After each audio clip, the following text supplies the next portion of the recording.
Hello everyone! So I wanted to go live so badly, and then my phone was saying that I don't have good enough connection in order to go live. So here we are. I'm gonna record it as though it's live and I'll flip it to you. Well, you'll be watching it, so it'll be flipped already. Now, even though this one isn't live, I want you to know this is me basically moments before I have posted this video, and I'm going with the flow, and I'm giving you something that I need right now in this moment. Now, I've had a pretty serious day. I've been working, I went to the library, I've been creating and just making sure that my to-do list, check, check, check, check, was completed. And all I've wanted today was to be able to practice something called lion's breath. Now, I'll tell you a funny story about lion's breath before I get into it. About a year ago, I was sitting with a few of my best friends, and one of them, hey Robin, she showed us this video of a woman practicing lion's breath, and she was like, this woman is crazy, this video is ridiculous, you have to watch it. And when I watched it, I realized that I do that all the time, whether it's in my yoga class or when I just need it. And the thing about that video was that this woman was taking lion's breath a little too seriously, And I feel like we approach life that way sometimes. Like everything has to be so serious. I have to focus, focus, focus. And at times that's true, but if we don't give ourselves a little bit of balance, with a little bit of fun or a little bit of, letting loose, then what's it for?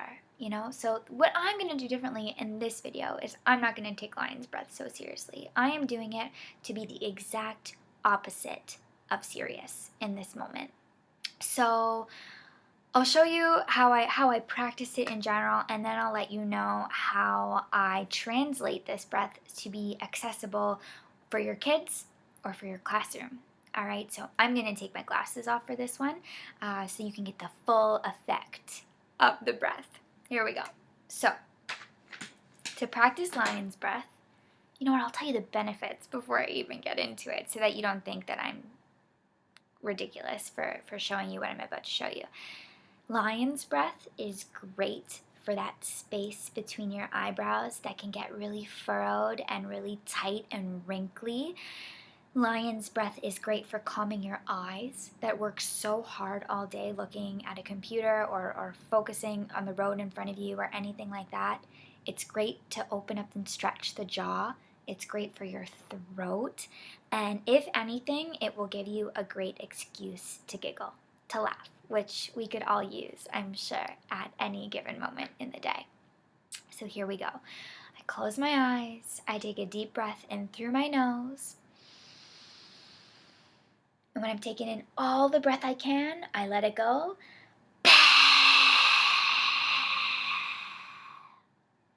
See how ridiculous that was?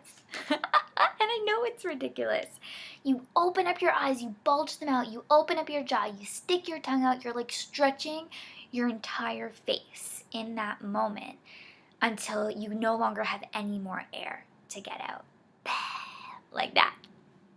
So the way that you practice this with kids is probably pretty obvious. You pretend to be lions.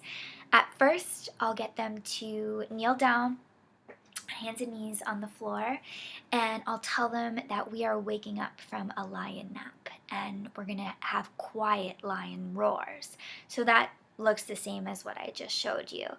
Then I tell them maybe a story about how we need to call out for mommy lion and daddy lion, and we need to be a little loud because they're far away. They're across the desert or something. I don't know. I'll come up with it in the moment. And they have to roar a little louder.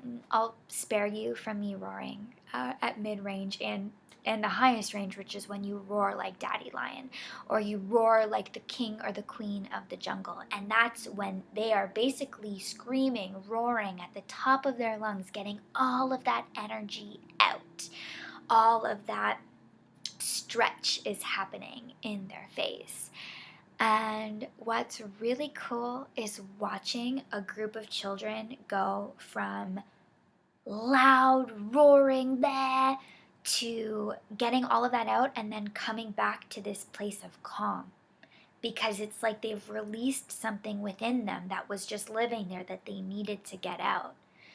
And the roar, it could last for 2 seconds, it could last for 10 seconds, it could last for 20 seconds. It's as long as their breath is going to allow.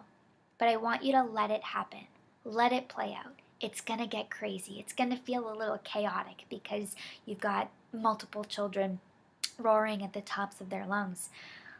But you're allowing them the space to express themselves in a way that they usually can't, which is really beautiful.